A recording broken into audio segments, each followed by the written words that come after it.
need you to say something, baby. Say something, baby. Say something, baby. Say something. I'm gonna need you to say something, baby. I'm gonna need you to say something, baby. Hi guys, it's Elsa here, and in today's video I'm going to show you guys how I'm able to transform this bundle and closure into a wig using my sewing machine. This sewing machine for time now, and it has really served me efficiently for over 2 years. All the parts I'm showing you guys in the sewing machine are listed on the screen. So this is me just labeling out the sewing machine for you guys.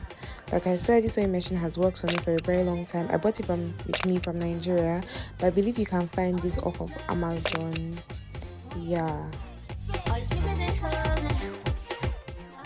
So the sewing machine is basically an automatic sewing machine. So that means that it's not manual, it's run by electricity. I'm showing you guys here how to insert your needle. So you basically loosen out the knob, put your needle inside, and then raise it up as high as possible, and then tighten it back as tight as possible as well. I'm gonna need you to say something, baby. Say something, baby. Say something, baby. Say something. I'm gonna need you to say something, baby. I'm gonna need you to say something, baby.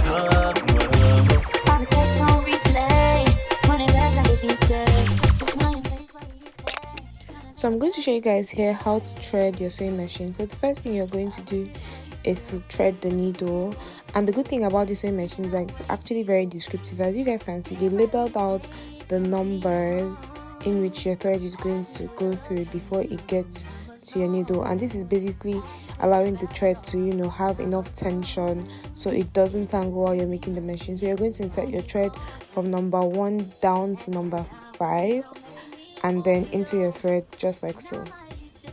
The next thing we're going to do is to thread our bobbin, and this is what a threaded bobbin looks like, and an empty bobbin. So we also need lights for this step. So we need to first of all plug our sewing machine and turn it on just like so. And then when you guys hear me say pressing the stepper, this is the stepper, and you just put your foot on it and press on it. So the first step to threading your bobbin is to first of all run your thread through like that, and then insert it into the bobbin and put it on the bobbin holder pin there.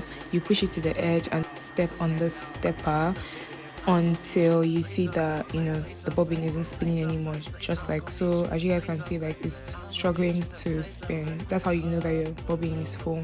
So you take it out and insert it into the bobbin case, and when you're inserting it, you're going to put it just like I did and wait for to hear like a clicking sound. Then you know that it's put in properly.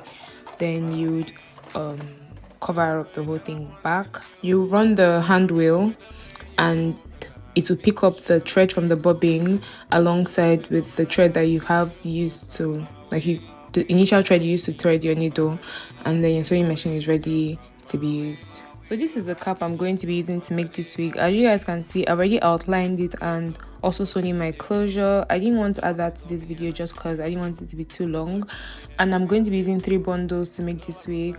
So the first thing I'm going to do is to open up the bundles, and I'm going to line it up into 2.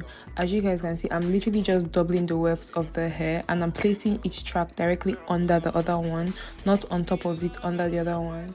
So the stitch pattern that I use when making my wig is the zigzag stitch. You're going to have to turn the knob into the zigzag, place your tracks just on the sewing machine like so, and then step on your stepper and start sewing. I really advise you guys during this particular point in time to take your time. Do not rush the process. Take your time, and most importantly, also ensure that the tracks are under each other and not on top of each other. This is going to ensure that your wig is as flat as possible. Okay. So baby girl, come my way. Feel like you need somebody. Feel like so tell me what you want from me, girl. Now that we're done doubling all our wefts of our bundles, the next thing we're going to do is to move our stitching into the straight stitching.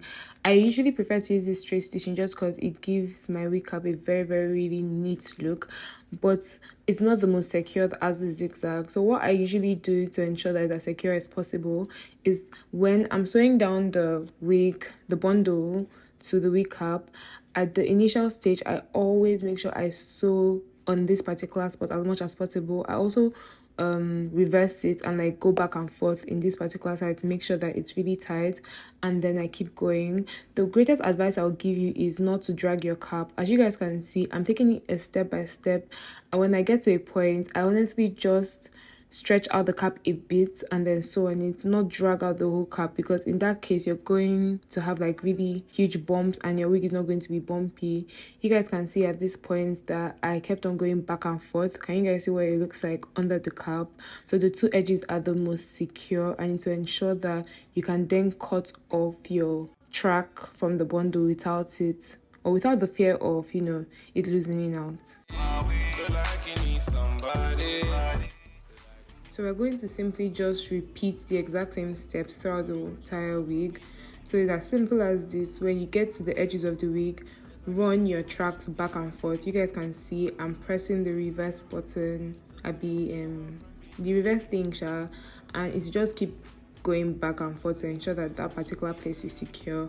Then you can run the tracks normally throughout the whole wigs. When you get to the other end, you do the exact same thing. You run it back and forth severally, and you do this till you get to the end of the hair.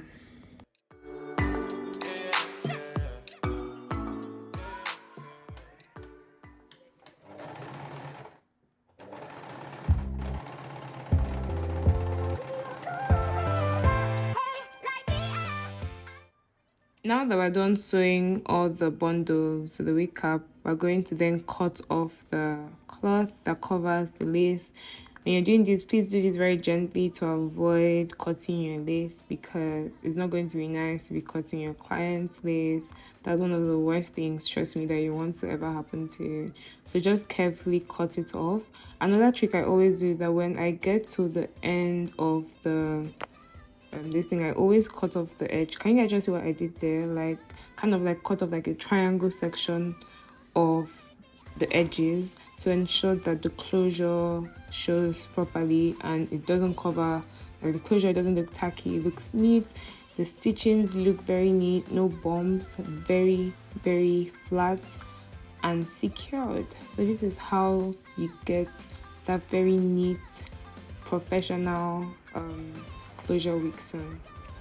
Hi guys, so this is the finished look and this is what the wig looks like. As you guys can see, I have not customized, I have not cut, I've done absolutely nothing to this wig. I just made the wig and that's what the video is about.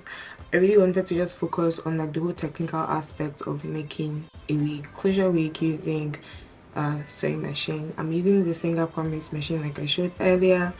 And yeah, that's actually it, you guys. This wig, as you guys can see, is super flat.